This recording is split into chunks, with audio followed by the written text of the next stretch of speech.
Joined by Janos, who is a senior fellow at the Carnegie Council, focusing on ethics and international affairs, and also an advisor to UN Secretary General Ban Ki-moon. Janos, you're an experienced diplomat. What's your sense of the mood at the moment this morning in the wake of the Trump vote? Well, I can't tell yet what the mood is here because I've just literally arrived at the conference center, but I can sense what my own mood is, and of course we're facing challenging times, but I'm pretty sure that this process will manage to be resilient, and there are plenty of actors in the world who want to move climate change forward, and I mean countries, governments, and I'm still optimistic that it is possible, but clearly there will be some challenges. A lot of people we've spoken to this morning are emphasising that this was an agreement built on the national climate plans of just over 190 countries, and that it's a more resilient process than perhaps the Kyoto Protocol was, which was the last major UN climate deal. Is that how you see it? Did you, when you were working on the Paris deal, did you think it was going to be a more resilient deal than previous ones? Well, it is quite different because it is bottom-up, and those national plans, they are really what countries want to do and what they're able to do. So it's very different than coming to an agreement that country X should do this and country Y should do that.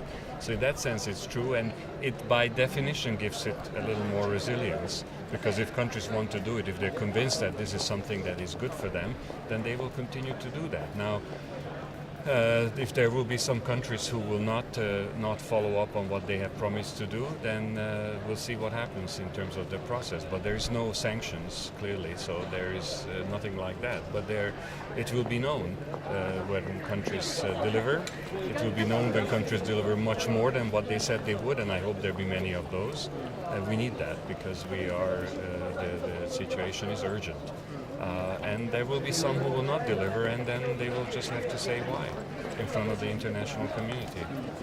What has been the impact of US leadership in the past 4 years, particularly under the second term of the Obama presidency? John Kerry seems to have been a real forceful advocate for climate action. Do you think that swung it in terms of the Paris deal? Well, the US was a very constructive and important country, a major country, large country with both technological, economic and political power. And so in that sense, having the US be an active, proactive and positive partner in the negotiations was extremely helpful. I think you can say that without the US playing that kind of a role, it would have been difficult, if at all possible, to get the agreement in Paris. So that was absolutely crucial. So we need that. We need the US. The US is the largest emitter, certainly on a per capita basis, and okay, China is now a bigger emitter on a total basis, but the US has the potential for the technologies to resolve these issues. It has the financial muscle. It is a key country. How would you advise countries to think about approaching the situation now? Clearly there's a lot of uncertainty at this conference. Is there any advice you have, any sense about how these particular talks will carry on? Look, the 150 heads of states came to Paris on the first day, and they all said the same thing in a very, very strong way. Climate change is serious, it's urgent, we need to do something about it, we need a good agreement. They did that. Not only they did it, but they actually ratified the agreement and made it enter into force by the 4th of November. So that's really fantastic. So let's build on that, let's get on with it and do the job.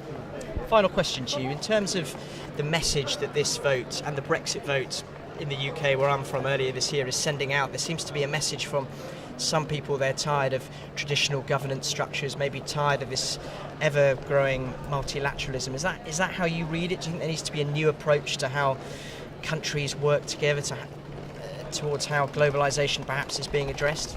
My personal view is that we need more multilateralism than ever before. But multilateralism cannot stay in the 1960s either.